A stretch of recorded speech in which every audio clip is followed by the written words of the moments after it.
জনতা পাৰ্টিৰ ৰাজ্যিক কাৰ্যালয়ত সকলো কাৰ্যকৰ্তাৰ সৈতে প্ৰধানমন্ত্ৰী নৰেন্দ্ৰ মোদী ডাঙৰীয়াই ৰাষ্ট্ৰৰ উদ্দেশ্যে আগবঢ়োৱা তেজোদীপ্ত ভাষণ আমি একেলগে শুনিলোঁ।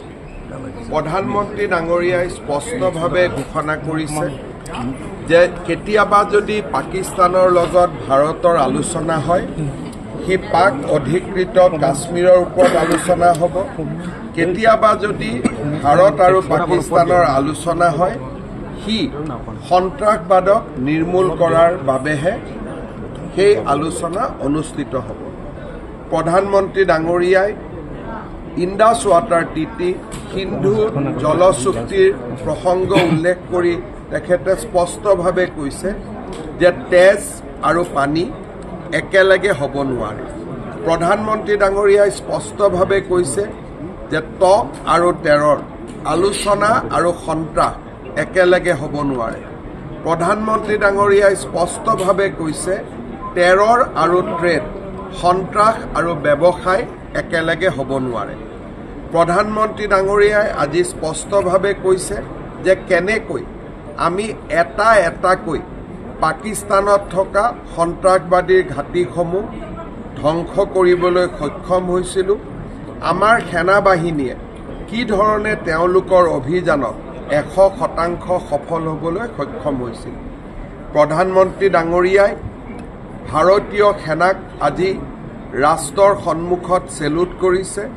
আমিও ভাৰতীয় সেনাক পুনৰ এবাৰ চেলুট কৰিছোঁ, নমন কৰিছোঁ আৰু তেওঁলোকৰ সাহস আৰু বীৰত্বক আকৌ এবাৰ শিৰ নত কৰি আমি শ্ৰদ্ধা জনাইছোঁ।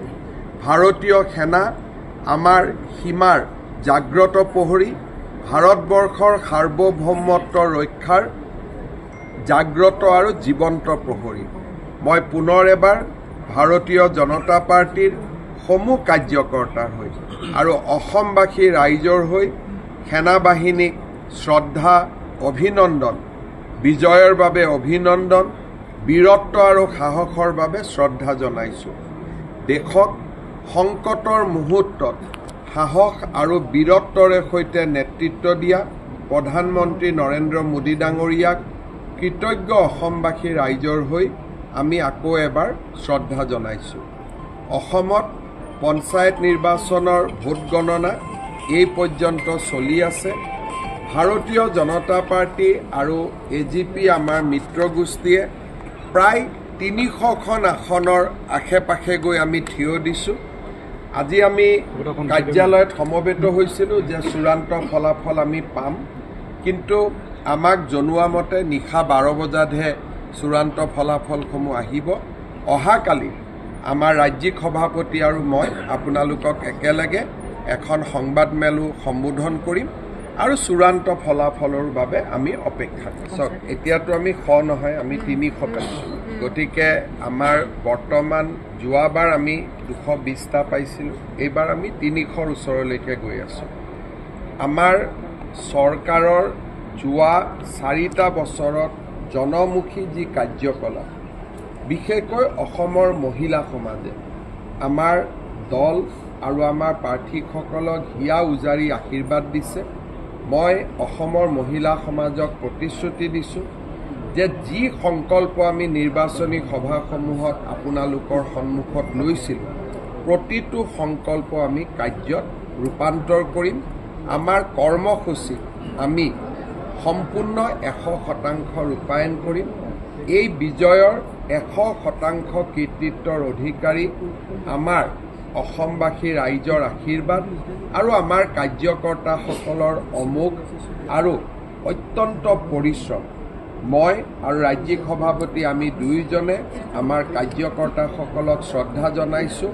অসমবাসী ৰাইজৰ আশীৰ্বাদ আমি আমাৰ শিৰত বিনম্ৰতাৰে সৈতে গ্ৰহণ। অসমত বৰাক উপত্যকা, ব্ৰহ্মপুত্ৰ উপত্যকা, উজনি, নামনি, মধ্য, আমি উত্তৰ অসম, এনেকুৱা এটা সমষ্টি নাই য'ত আমি ভাল ফলাফল কৰা নাই।